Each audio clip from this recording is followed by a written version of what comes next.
On Venezuela, sir, you've had a lot of meetings on Venezuela. I know you can't tell us what your next steps will be, but can you say, have you made up your mind on what you'd like to do for, as far as action for I sort Venezuela? of have made up my mind, yeah. You have But I can't tell you what it would be, but I sort of made up my mind. What do you say to some of your supporters who might not be excited about another foreign campaign? Well, we'll see what happens. I mean, I can't tell you what it is, but we've made a lot of progress with Venezuela in terms of stopping drugs from pouring in. But we have a Mexico problem. We have a Colombia problem, meaning Colombia in the country. We're doing very well. This is my video update on this Saturday afternoon, November the 15th, coming to you from Larnaca, Cyprus. Let's talk about some news. And Trump was on Air Force One, and he was asked about Venezuela and if he has made a decision about some sort of military operation against Venezuela.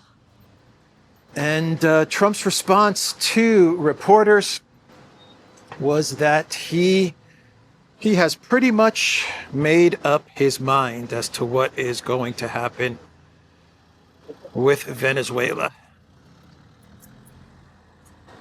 He has pretty much made up his mind, but Trump also said that he's not going to say what that is. So that was Trump's response to the question on Venezuela. And he was then asked by a reporter about pardoning Ghislaine Maxwell.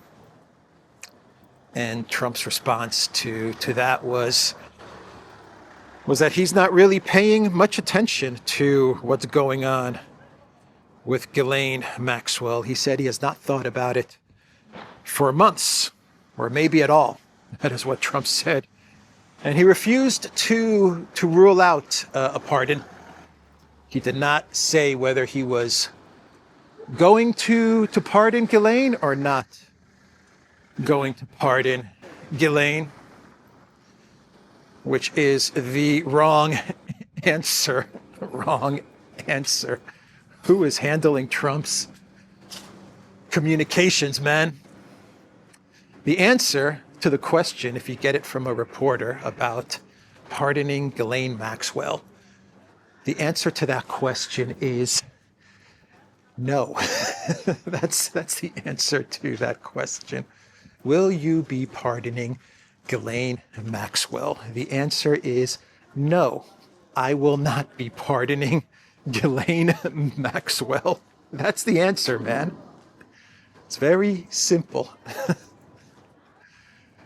Anyway, Trump could not give a straight answer to that question. And since we're on the topic of Maxwell and of course Epstein, Trump had a meltdown over Epstein, or at least the push from two Republicans to release whatever information there is on Epstein. And Trump, he laid into Thomas Massie. He really went after Thomas Massie in a Truth Social post. Which way should we go? Let's go this way. He really went after Thomas Massie in a Truth Social post yesterday in a way that was pretty despicable, to be quite honest. He got very personal in his post on Truth Social going after Massie. And he said some very nasty stuff about Massie, about his new wife. Massie's wife passed away a couple of years ago, and he's been remarried. He got remarried recently, and Trump just got very personal about it, and he went after Massie, his personal life, his current wife, and he said something along the lines of Massie being a Rand Paul Jr., and that his new wife is going to learn that he's a loser. It was just a freaking terrible message for the President of the United States to post on the internet. I'm not even going to read the whole thing, to be quite honest. He said that his wife will soon find out that she's stuck with a loser. That's the last sentence of his post on Truth Social, going after Thomas Massie. And he's going after Thomas Massie because of Epstein, the Epstein files, which for some strange reason that no one can quite put their finger on. There are a lot of theories, a lot of analysis about it, but no one quite understands why Trump just doesn't release these files. Why Trump just doesn't make everything transparent to the American people. There's all kinds of analysis and theories, but no one really knows why Trump is trying to stop the full release of everything about Epstein. Then he went after Marjorie Taylor Greene, also connected to the Epstein files. And he basically said that he will no longer be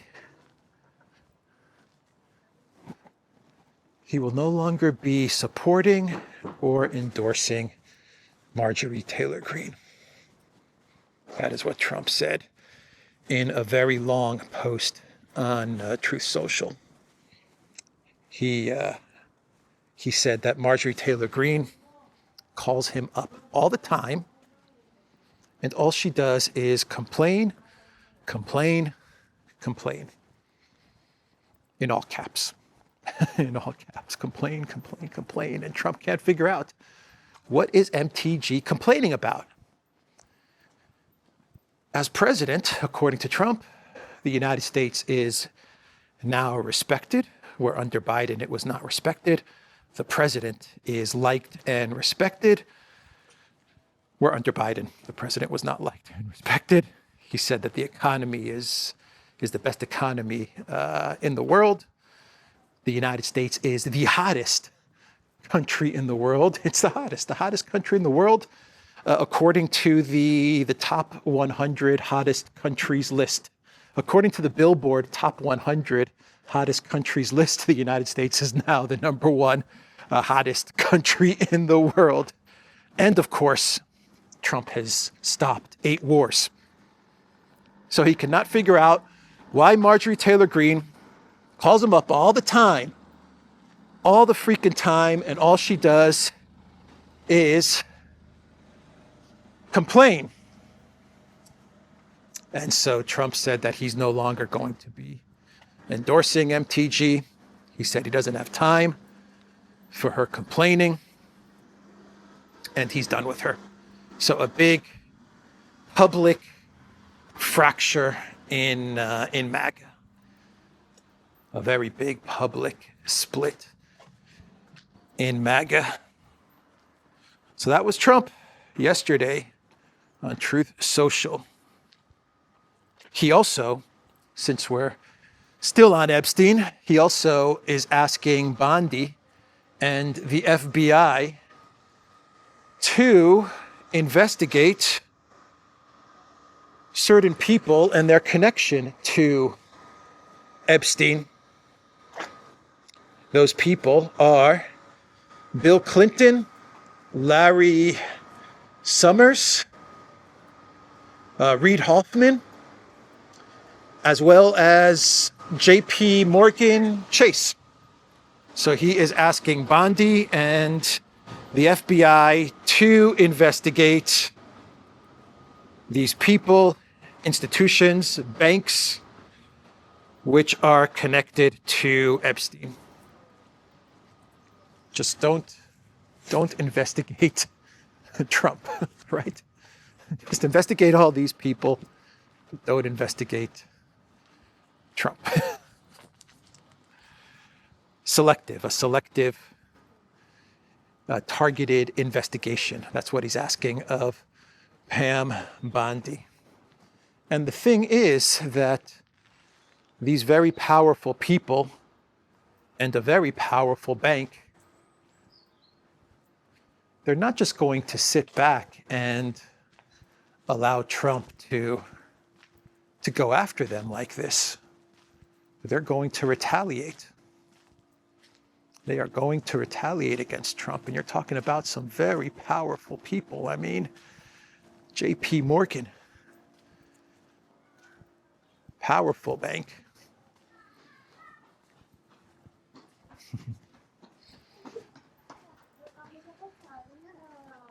So we'll see how all of this shakes out. Hey, buddy.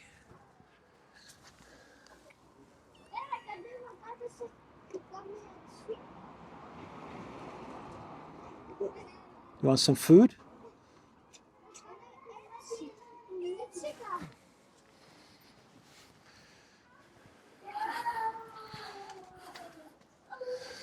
He disappeared under the car.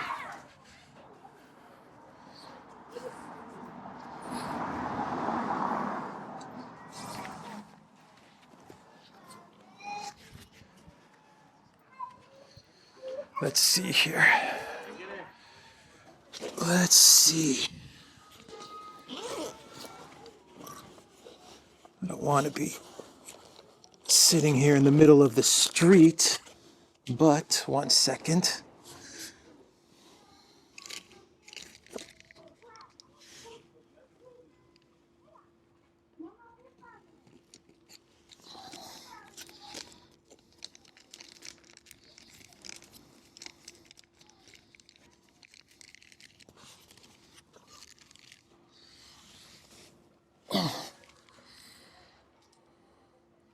Let's see, are we still filming? Yeah, we're still filming. Guys always tell me to bring food. I brought food. I brought Whiskas sticks for the little kid in here. Let's see, where are you, my friend? Here you go.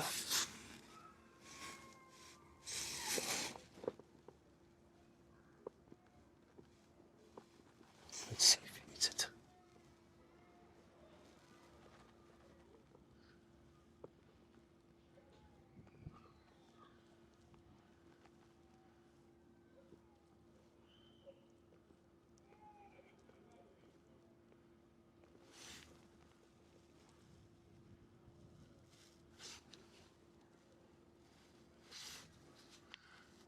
I can't even see.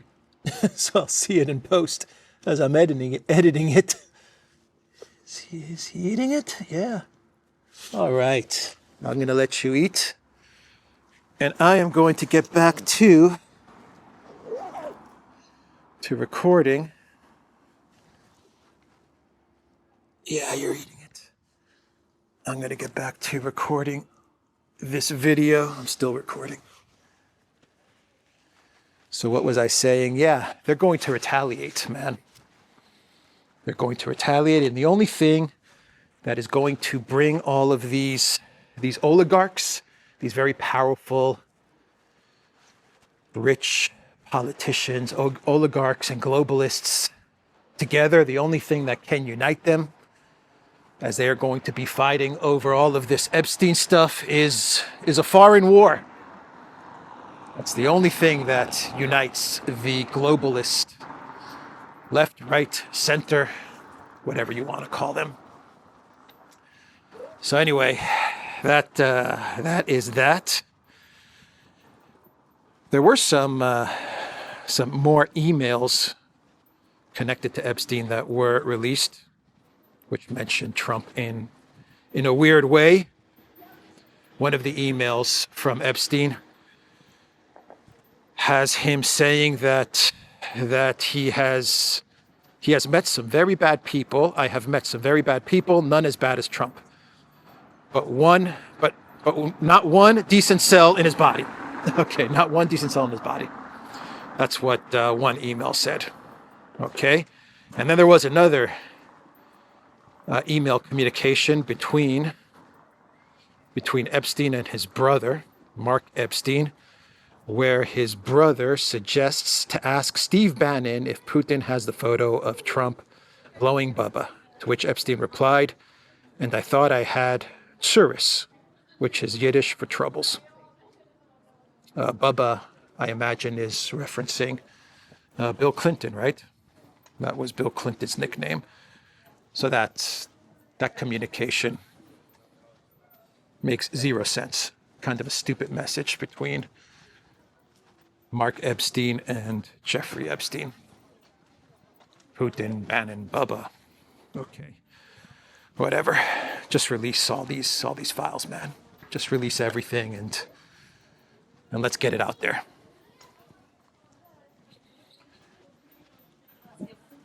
So let's move on and let's talk about Tucker's documentary on Thomas Crooks. Did you guys catch that documentary?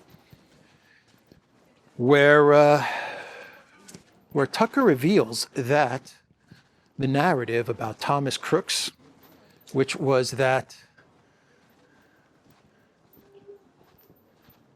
he had no social media presence, that narrative was false. The FBI saying that this guy really had no accounts on social media.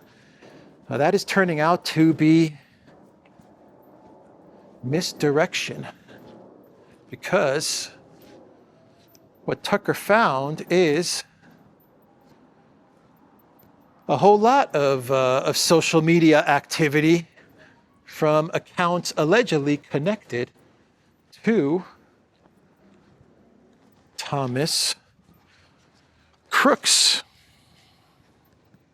Who is Thomas Crooks? That's the name of Tucker's documentary. The public knows shockingly little about the man who shot Donald Trump. There's a reason the FBI lied about its investigation. TCN's new original documentary, Who is Thomas Crooks, proves it. Watch the full documentary below. Definitely watch the full documentary, everyone. It's pretty fascinating. Basically, this is new, by the way. All of this is new.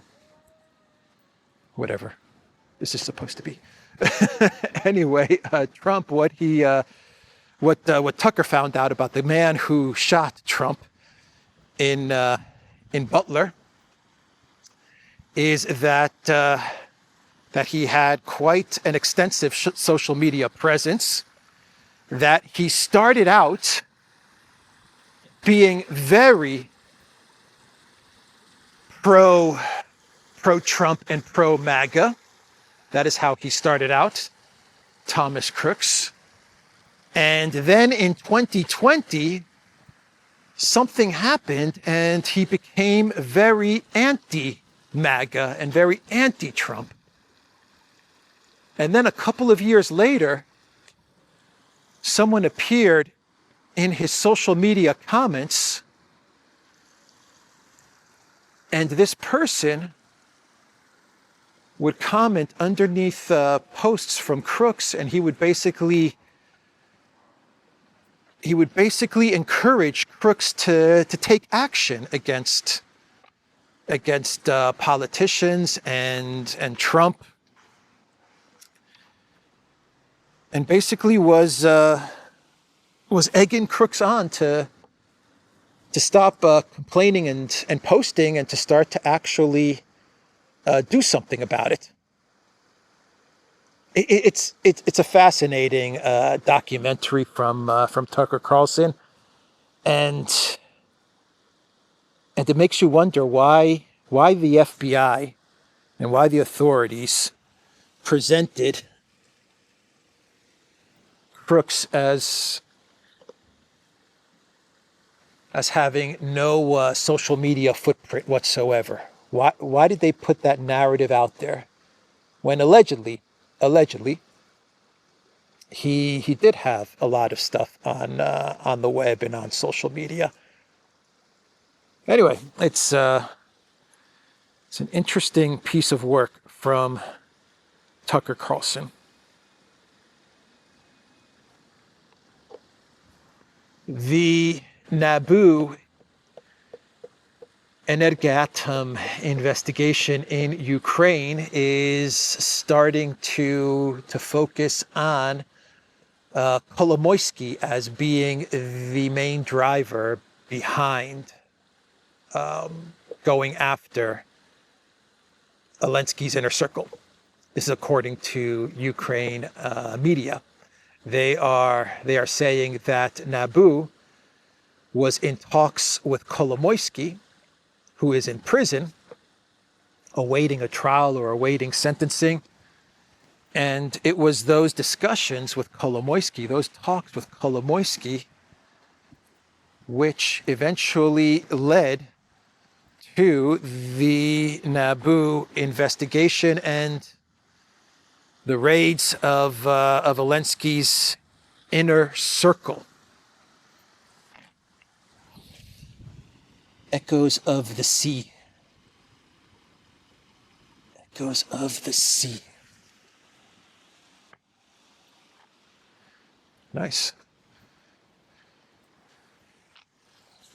So Kolomoisky, of course, the one-time most powerful oligarch in Ukraine, the man who made Zelensky, the man who created the show Servant for the People and then turned that show into a political party. Kolomoisky actually wanted to run Ukraine. He was in a fight with Poroshenko in 2014-15 after the Obama U.S. coup. But Poroshenko won out. And Kolomoisky then got the idea of creating the whole Servant for the People show and turning it into a political party. And he basically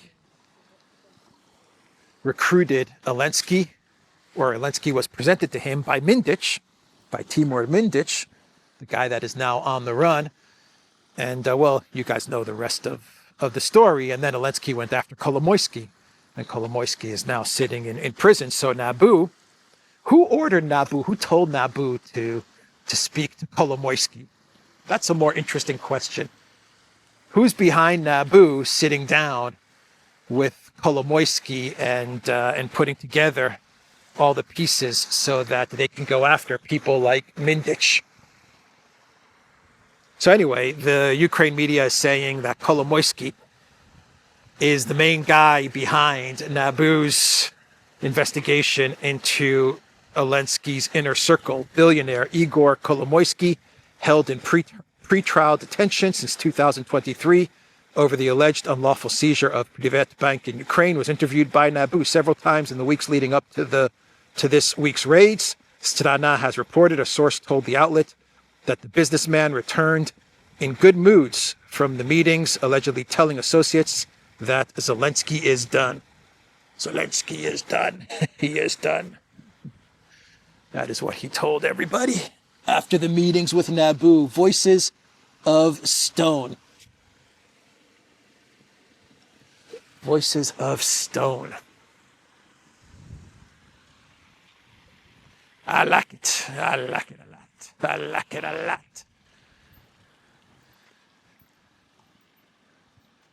So the IMF, they are pressuring Zelensky over this corruption scandal. They're very concerned about this corruption scandal, the IMF. Now, the IMF, they are about to give $8 billion to Ukraine. It's contingent on $140 billion from the Russian frozen assets being given to Ukraine. And now you have this corruption scandal pop up.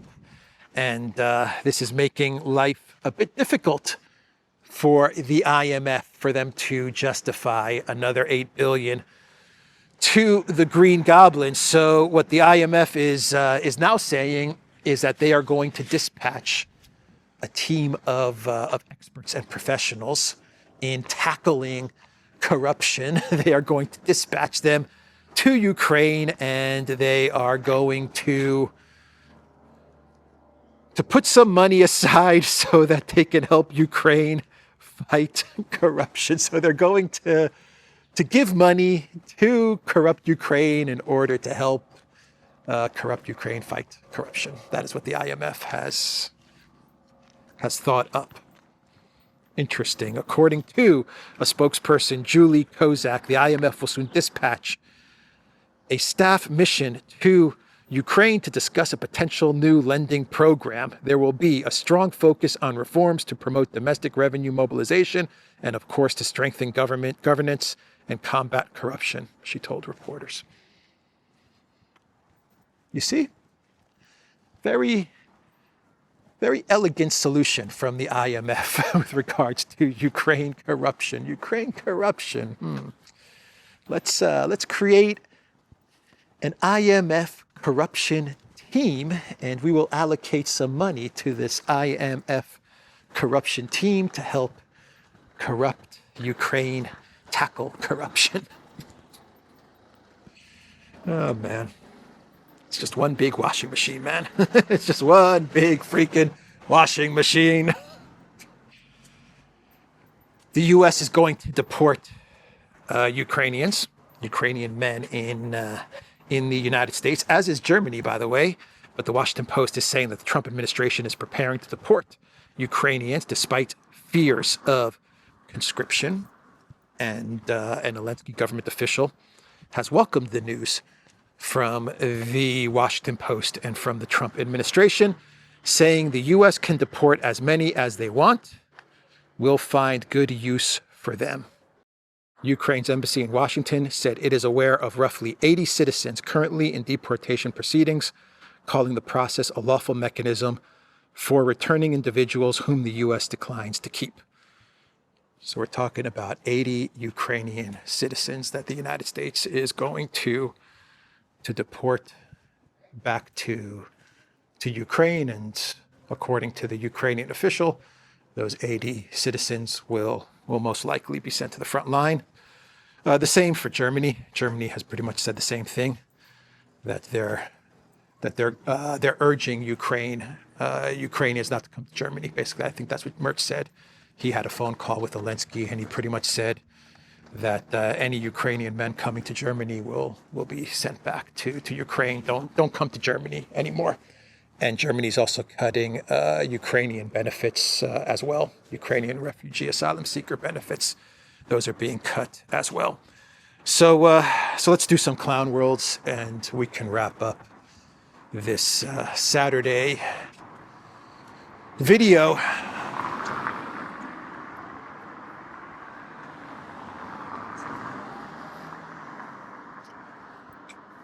So the first clown world is courtesy of the excellent general, commander, military analyst, the man that has gotten Project Ukraine right from the very beginning, Mr. Ben Hodges, who posted on X, "If only you watch videos of a handful of Russian Mad Max troops in Pokrovsk, you'd be forgiven for thinking Russia is winning.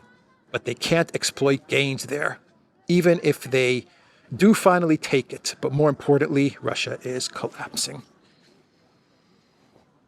Even if they take Pokrovsk, even if Russia takes Pokrovsk, the Mad Max Russian troops, he makes them sound very cool, actually, by saying they're the Mad Max Russian troops. But anyway, even if they take Pokrovsk, according to Ben Hodges, Russia is still collapsing. Music, one sec.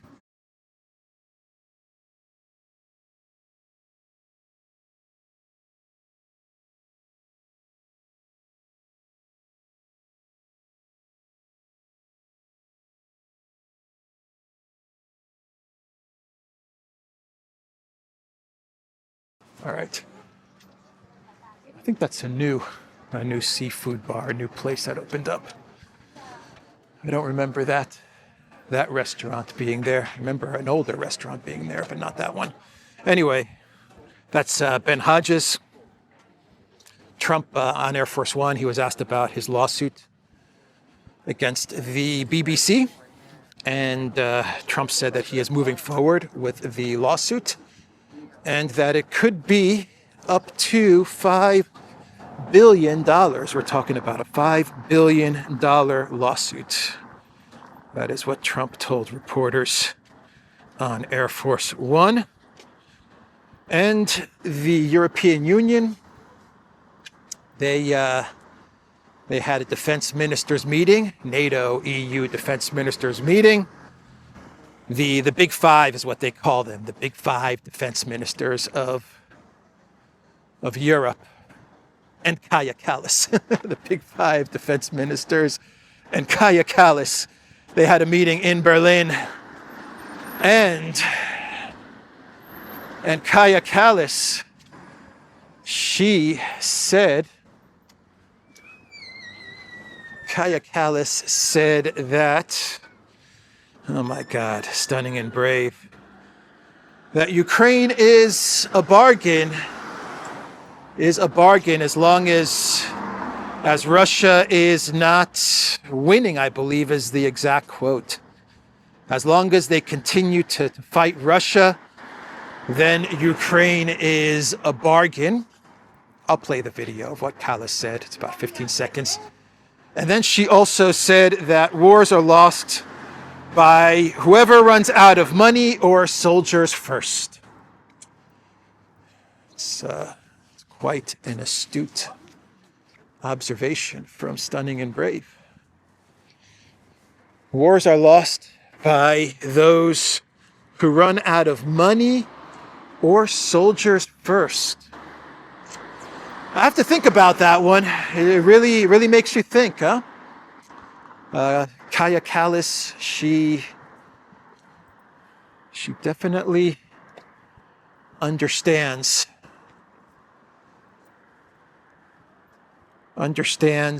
conflict and war and what it takes to win in ways that no military analyst or general has ever managed to put together.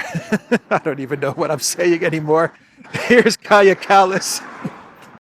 Supporting Ukraine is a bargain compared to the cost of Russia's victory. Wars are lost by whoever runs out of money or soldiers first. All right, that was stunning and brave. Oh man, and what else? Pistorius, Boris Pistorius. He once again said that the drones over Belgium are Russian. He said they are Russian. It is Russia's way of sending a message. One sec.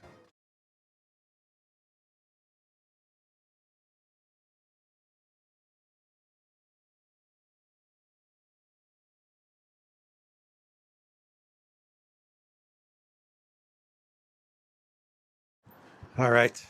It is Russia's way, according to Pistorius, of sending a message to Belgium. Don't you dare give the $140 billion in Russian frozen assets to Ukraine. That is what those drones are all about. They are a Russian warning to Belgium. It makes complete sense, right? It makes complete sense. We're going to send drones into Belgium, very far away Belgium, but anyway, we're going to send drones over Belgium in order to warn them, don't you dare give Ukraine $140 billion in Russian assets, or else you're going to have drones overhead in your airspace forever. Pistorius, the brilliant mind of Boris Pistorius. I'll play you the video of Pistorius as well. Also wie der Jurist sagt, qui bono, wem nutzt das Ganze? Und da kann man sehr schnell zu Ergebnissen kommen. Eine massive Drohnenbedrohung in Belgien, die dazu führt, dass alle Flughäfen geschlossen werden müssen, hat erkennbar einen Bezug zur Überlegung, die russischen Assets in die Verwendung zu bringen. Da muss man, wie soll ich sagen, kein Sherlock Holmes sein, um auf diesen Gedanken zu kommen. Und deswegen sind bestimmte Dinge naheliegender als andere. And I will wrap up this video, theduran.locals.com. We are on X and we are on Rumble and Substack. And like this video, subscribe to this channel. The famous Charmers restaurant. There's music here, so I will turn down the audio.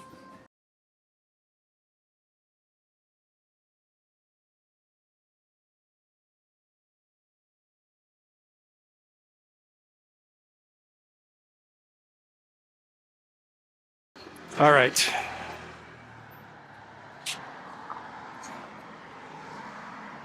By the way, if you come to Charmers, guys, and you say that you saw my videos, I've seen Alex's videos, they will give you free beer or free wine.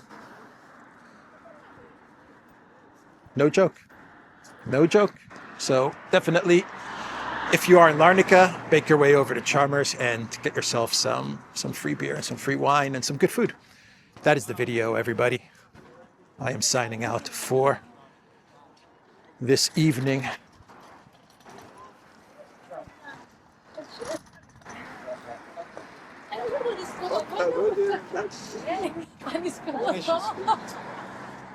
Strange art installation.